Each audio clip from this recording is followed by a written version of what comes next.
So guys, for the first step, you want to head over to any web browser, then you want to search for dyno.gg and click on enter. We'll now be taken to this website. I'll also leave this website down below in the description. Now once we're here, you want to click on add to server.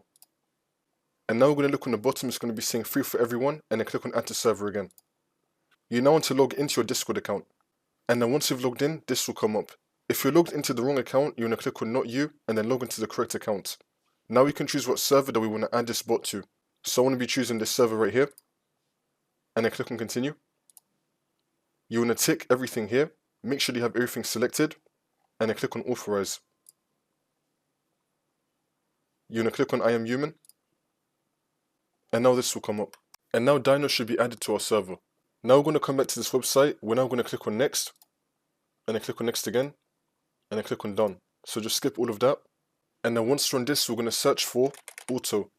We're going to be having auto delete and auto ban.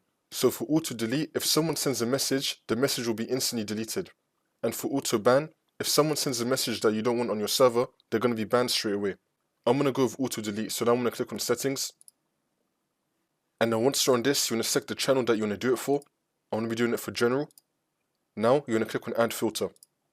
Now we're going to click on the drop down. You could do it for links, invites, text. I'm going to be going with exact text.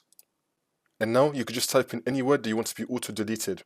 In this case, I'm going to be typing in test, for example, but you could just type in any swear word or just any text that you want to be auto deleted. Now I'm going to click on match any filter, and then click on add. It should now be saying success, and it should now appear right here. So now I'm back in the server, but this time I'm using my other account. So now I'm just going to type in test, which is the deleted word that we put in earlier in the website.